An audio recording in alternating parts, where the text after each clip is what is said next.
Here's some of the stories trending this week at NASA. NASA's Acting Administrator Robert Lightfoot visited the agency's Michoud Assembly Facility in New Orleans February 13th to view damage from the February 7th tornado strike and to speak with employees about ongoing recovery efforts at the facility. The work at Michoud is critical to supporting the production, testing, and final integration of the core stage of NASA's Space Launch System Deep Space rocket, the largest rocket stage ever built. Evaluations of a NASA-developed flight control software are scheduled to wrap up around February 21st in Washington State.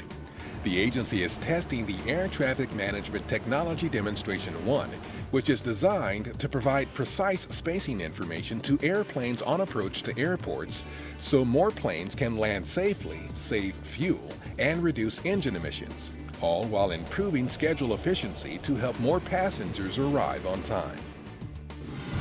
On February 14th, the U.S. Astronaut Hall of Fame announced the selection of its two newest inductees. Ellen Ochoa, current director of NASA's Johnson Space Center, veteran of 4 spaceflights and the first Hispanic woman to go to space, and Mike Foale, who has served on the Space Shuttle and both the Russian space station Mir and the International Space Station, will be inducted to the Hall during a May 19th ceremony at the Kennedy Space Center Visitor Complex in Florida. 2 NASA employees were recognized at the annual Black Engineer of the Year Awards STEM Conference February 9th through 11th in Washington. Alan Parker, research engineer and fiber optic sensing system team lead at Armstrong Flight Research Center, received the Career Achievement Award in Government. And Janet Sellers, NASA's acting associate administrator for diversity and equal opportunity at headquarters, received the organization's Corporate Promotion of Education Award.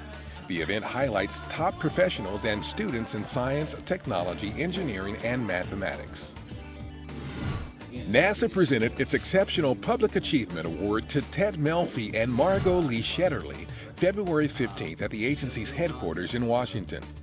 Melfi and Shetterly are the director and author, respectively, of the movie and book Hidden Figures, which highlights a group of female NASA mathematicians that made critical calculations for historic space flights in the early days of the space program.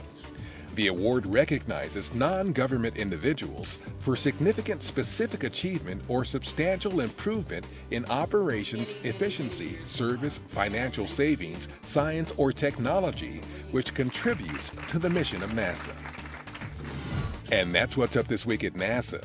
For more on these and other stories, follow us on social media and visit www.nasa.gov/twan.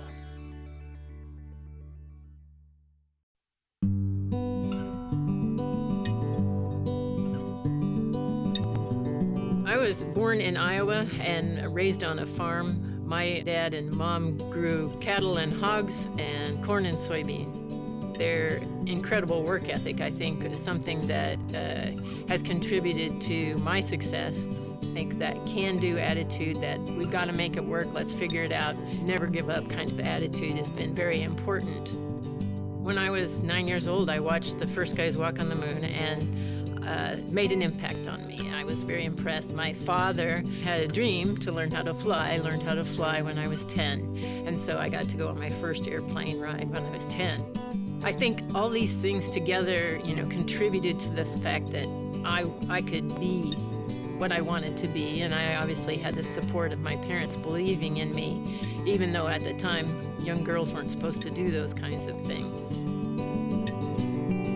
When I graduated from high school, it was the first year they picked female astronauts, and I think that was another key moment in my life. And I think that was when becoming an astronaut changed from being a dream and into a goal.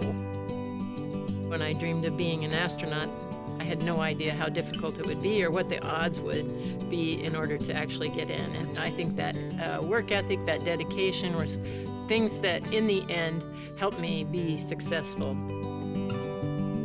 I'm Peggy Whitson, astronaut, a member of the NASA village that makes space exploration possible. Ever wonder what life is like in space? Or what's happening with the science aboard the International Space Station? Well, check out Station Life daily on NASA TV.